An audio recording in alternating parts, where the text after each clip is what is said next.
Hello दोस्तों, आपके अपने मैजिक मोमेंट चैनल में आपका स्वागत है। दोस्तों, आज हम पिछले कुछ दिनों से प्रमोटर शेयर होल्डिंग सेलिंग की वजह से सुर्खियों में चल रही कंपनी वेदांता को डिस्कस करेंगे विद टेक्निकल चार्ट। और दोस्तों, हम इसमें डिस्कस करेंगे कि इसमें प्रमोटर्स अपनी शेयर होल्डिंग को डिक्रीज क्यों कर रहे हैं, अगर प्रमोटर अपने शेयर को सेल कर रहे हैं तो परचेज कौन कर रहा है। और दोस्तों, इस वीडियो को एंड तक जरूर देखिए। इस वीडियो के एंड में हमें ये डिस्कस करेंगे कि हमें अभी इस स्टॉक में क्या करना चाहिए, क्या हमें इसमें सेलिंग करनी चाहिए या बाइंग करनी चाहिए या फिर होल्ड करना चाहिए। चलो दोस्तों, करते हैं वीडियो की शुरुआत वेदांता कंपनी के साथ। वेदांता देश की जानी मानी माइनिंग एंड मेटल कंपनी है। दोस्तों, ये इंडिया के साथ साथ south Africa, Namibia, Ireland, Liberia and UAE में भी फैली हुई है। माइनिंग एंड मेटल के अलावा इंडिया में ये बिजनेस करती है पावर जनरेशन का, स्टील मैन्युफैक्चरिंग का, पोर्ट ऑपरेशन, और इसके साथ साथ ग्लास सबस्ट्रेट मैन्युफैक्चरिंग करती है साउथ कोरिया एंड ताइवान में।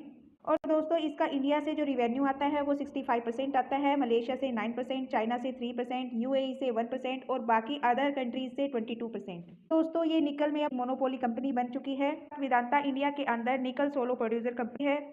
तो अब बात करते हैं कि प्रमोटर्स अपने स्टेक को डिक्रीज क्यों कर रहे हैं। इस वीक में प्रमोटर्स ने 2.5% हिस्सेदारी को सेल किया ब्लॉक डील के जरिए। दोस्तों, इस कंपनी में फंडामेंटल्स, अर्निंग सब कुछ ओके होते हुए भी एक बड़ा नेगेटिव पॉइंट था। नेगेटिव पॉइंट था कि इस कंपनी के ऊपर डेब्ट बहुत ज्यादा था। तो दोस्तों, अब इस कंपनी के चेयरमैन अनिल अग्रवाल जी ने इसका भी सोल्यूशन निकाल लिया है। तो दोस्तों, इनका प्लान है कि वो 9 CR के शेयर बेचकर 4000 CR जुटाने का इनका प्लान है। और इस फंड से कंपनी अपने डेब्ट को कम करेगी। और आने वाले जो 3 साल है उसमें कंपनी का प्लान है कि वो 24,000 CR का डेब्ट कम करेगी। और वेदांता कंपनी के ऊपर 1 लाख CR का कर्ज है। और पिछले 2 साल में इस कंपनी ने $3.7 बिलियन का कर्ज चुकाया है। और पिछले कुछ क्वार्टर्स में प्रमोटर्स ने अपनी हिस्सेदारी को कम किया, यानी सेल किया। दिसंबर में प्रमोटर्स की हिस्सेदारी 70% थी और अभी 60% पर आ चुकी है। और दोस्तों, कंपनी का प्लान है कि कंपनी की सब्सिडरीज है उनको डीलिस्ट करना है, ऑयल एंड गैस को, एल्युमिनियम्स को, माइंस को, पावर, आयरन और कॉपर बिजनेस को, इनको डीलिस्ट करके इनको अलग से लिस्ट कराने का भी प्लान है। कंपनी का फंडामेंटल्स और टेक्निकल्स देख लेते हैं। कंपनी का मार्केट कैप 1,64,000 CR, इसका स्टॉक भी 44.8, इसका ROC 20.6%, ROE 10.5%। और अगर बात करें इसकी रिवेन्यू की, 2020 में 84,000 CR और अभी 1,43,000 CR। और 2020 में कंपनी लॉस में थी और अभी प्रॉफिट में है, लेकिन 2022 के कंपैरिजन में प्रॉफिट डाउन हुआ है Y-on-Y बेसिस पर। और बात करें कंपनी के स्टॉक के CAGR की, तो दोस्तों पिछले साल इसने 62% के रिटर्न्स दिए। इसके CAGR में डबल डिजिट की ग्रोथ है। और दोस्तों, डिविडेंड पे आउट परसेंटेज की बात करें तो 2022 में इसने 89% का डिविडेंड दिया, 23 में 357% का और 24 में 259% का। दोस्तों, ये सबसे ज़्यादा डिविडेंड देने वाली कंपनी है। और सेकेंड नंबर पर आती है हिंदुस्तान जिंक। और बात करते हैं अब इसके शेयर होल्डिंग पैटर्न की, तो दोस्तों इसमें प्रमोटर्स का सितंबर 2023 में 63.71% से अभी 61.95%। लेकिन दोस्तों, अभी जून का अपडेट नहीं है। जून क्वार्टर तक इसमें 60% के आसपास हो चुके हैं प्रमोटर्स ने दिसंबर और मार्च क्वार्टर में कंटिन्यूसली अपने स्टेक को डिक्रीज किया, जैसे कि हमने पीछे अभी डिस्कस किया। तो दोस्तों, प्रमोटर्स ने सेल किया तो खरीदा किसने है वो देख लेते हैं। दोस्तों, FIs 7.82% से 8.77%, FIs ने अपने स्टेक को इंक्रीज किया। DIs 10.59% से 13.15%, DIs ने भी अपने स्टेक को इंक्रीज किया। गवर्नमेंट 0.07% से same as it is. Public 17.74% से 15.86, पब्लिक ने भी अपने स्टेक को डिक्रीज किया। अदर्स 0.08% से 0.18% और अदर्स ने भी अपने स्टेक को इंक्रीज किया। Vedanta company mining and mineral sector की कंपनी है। और दोस्तों, ये इसकी पीयर्स कंपनी है। वेदांता की पी अपने पीयर्स के कंपैरिजन में ओवर वैल्यूड है। तो अब बात करते हैं इसके रिटर्न्स और इसके वॉल्यूम्स की। पिछले मंथ की एवरेज वॉल्यूम 2 CR और लास्ट वीक की 1 CR, लास्ट ट्रेडिंग सेशन की 89 लाख और आज का जो इसका वॉल्यूम्स है वो 25 CR। और दोस्तों, अगर इसकी रिटर्न्स की बात करें तो 5 साल में इसने 147% के रिटर्न दिए, पिछले 3 साल में 68% के और पिछले 2 साल में 99% के रिटर्न्स दिए और पिछले 1 साल की बात करें तो 57% के रिटर्न्स दिए और लास्ट 6 मंथ में इसने 68% के रिटर्न्स दिए।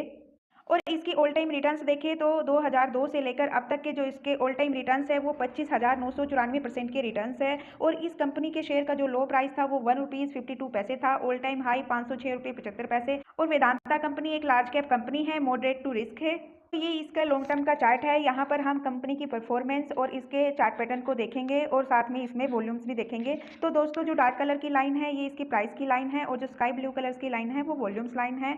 कंपनी ट्रेड कर रही है 300 के प्राइस पर। यहाँ से इसमें प्रॉफिट बुकिंग आती है और 70 के प्राइस तक अपना सपोर्ट बनाती है। यहाँ से इसमें वी शेप रिकवरी और फिर दोबारा से 350 के प्राइस से इसमें प्रॉफिट बुकिंग आती है, कोरोना काल आता है और फिर से अपने इसी 70 वाले सपोर्ट को रिस्पेक्ट देती है और यहाँ से ये डब्ल्यू शेप में रिकवरी करती है और 450 तक जाती है।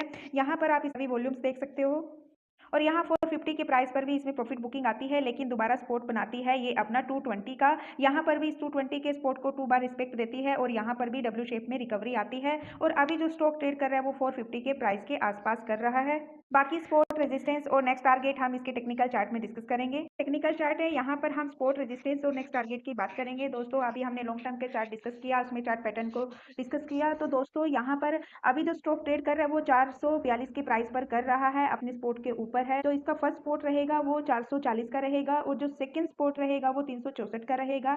थर्ड सपोर्ट रहेगा वो 205 रुपए का रहेगा और इसका जो फर्स्ट रेजिस्टेंस रहेगा 480 का रहेगा, सेकंड रेजिस्टेंस रहेगा वो 520 का रहेगा। और दोस्तों अब जो कंपनी में एक नेगेटिव पॉइंट था इसके ऊपर डेब्ट, तो दोस्तों मैनेजमेंट ने उसका भी सोल्यूशन निकाला है, वो भी कम करने की कोशिश है और कंपनी अपने बिजनेस को भी एक्सपेंड कर रही है, अच्छी अर्निंग्स दे रही है और दोस्तों एफआईआईज की होल्डिंग इंक्रीज हो रही है। तो दोस्तों इन सबको देखते हुए जो इसका नेक्स्ट टारगेट रहेगा 2000 का रहेगा लॉन्ग टर्म के लिए और शॉर्ट टर्म के लिए जो नेक्स्ट टारगेट रहेगा वो 900 का रहेगा। और दोस्तों बाकी इसके जो बाइंग सेलिंग लेवल है वो हम इसके कंक्लूजन में डिस्कस करेंगे। दोस्तों हमने इसके बिजनेस डिस्कस किया, बेसिक फंडामेंटल डिस्कस किए, इसके टेक्निकल चार्ट को स्टडी किया, शेयर होल्डिंग पैटर्न को चेक किया। कंक्लूजन दोस्तों अगर कोई इस कंपनी में इंटरेस्टेड है और फ्रेश बाइंग करना चाहता है दोस्तों मेरे ओपिनियन से इसका जो बाइंग जोन है वो 380 से लेकर 440 के बीच में है, आप इस जोन में कहीं भी बाइंग कर सकते हो। और दोस्तों अगर किसी के पास इस कंपनी का स्टेक है और प्रॉफिटेबल है और प्रॉफिट बुकिंग करना चाहता है तो दोस्तों वो अभी वेट एंड वॉच करे 520 के लेवल के ब्रेक होने का और चाहो तो आप Q1 के रिजल्ट का भी वेट कर सकते हो जो कि अच्छे आने की उम्मीद है। और दोस्तों आप चाहो तो इसको लॉन्ग टर्म के लिए भी रख सकते हो, लार्ज कैप कंपनी है, मॉडरेट टू रिस्क है। लेकिन दोस्तों ये वीडियो एजुकेशनल पर्पज से है, मेरी तरफ से किसी भी स्टॉक के लिए कोई रिकमेंडेशन नहीं है। तो दोस्तों ये थी वेदांता की कंप्लीट स्टडी। अगर आपको वीडियो अच्छी लगे, यदि वीडियो से कुछ सीखने को मिला तो please like share and subscribe कीजिए, बेल आइकन को प्रेस कीजिए और यदि इसमें आपको कुछ कमी नजर आए तो आप उसका फीडबैक दीजिए, कमेंट कीजिए। तो मिलते हैं दोस्तों नेक्स्ट वीडियो में, तब तक के लिए बाय बाय दोस्तों। प्लीज भाई लाइक कर दो।